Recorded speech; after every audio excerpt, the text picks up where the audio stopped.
Bonjour, dans cette vidéo, je vais vous expliquer comment je structure personnellement mes investissements aujourd'hui et surtout la logique qui se cache derrière cette organisation. L'objectif n'est pas de dire ce qu'il faut faire, ni de donner un modèle à reproduire, mais simplement de partager une réflexion personnelle basée sur mes propres choix et mes propres objectifs. Aujourd'hui, mon approche repose sur deux piliers, la diversification et la recherche de flux de revenus réguliers. Je ne cherche pas uniquement la performance à long terme, mais aussi des revenus distribués capables d'apporter plus de visibilité et de stabilité. Je commence par l'immobilier avec les SCPI européennes. Depuis la forte remontée des taux d'intérêt, les SCPI investies en Europe affichent, selon moi, des rendements particulièrement attractifs. Elles bénéficient d'un contexte spécifique. Le marché immobilier européen s'est fortement corrigé ces dernières années, ce qui a permis d'investir à des conditions plus favorables, avec des rendements locatifs plus élevés. Dans ce nouvel environnement, certaines SCPI européennes offrent aujourd'hui des niveaux de distribution que l'on n'avait plus vus depuis longtemps. J'y vois donc un couple rendement-risque redevenu intéressant, tout en conservant une logique d'investissement immobilier indirect, sans gestion opérationnelle.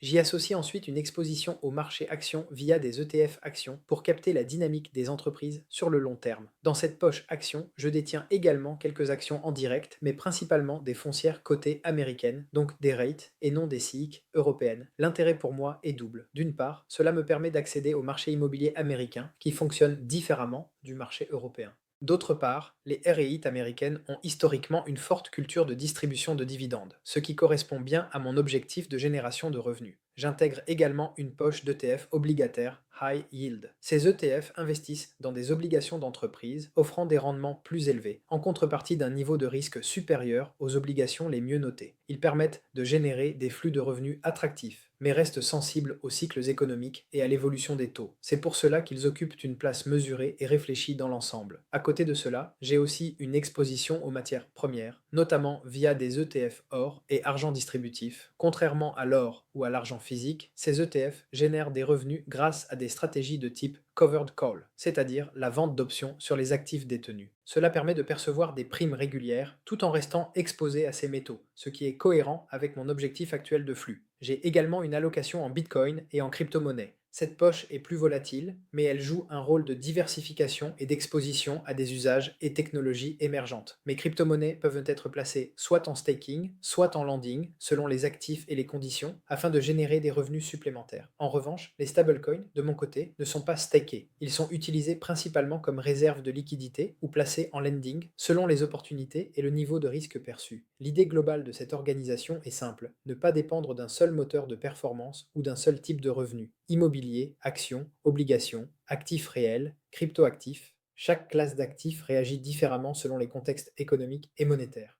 Autre point important, aujourd'hui, mon allocation est largement orientée vers des supports distributifs, non pas parce qu'ils sont meilleurs par nature, mais parce qu'ils correspondent à mes objectifs actuels qui ont évolué avec le temps. Investir, ce n'est pas appliquer une recette figée, c'est adapter sa stratégie à sa situation, à son horizon et à ses besoins du moment. Ce qui compte, selon moi, ce n'est pas de chercher le rendement maximal à tout prix, mais d'avoir une stratégie cohérente, diversifiée et assumée. Attention, ceci n'est pas un conseil en investissement. Cette vidéo reflète uniquement une approche personnelle et chaque situation mérite une analyse adaptée. Merci d'avoir regardé cette vidéo. Abonnez-vous pour continuer à parler d'investissement, de patrimoine et de stratégie financière simplement et sans jargon. À très bientôt.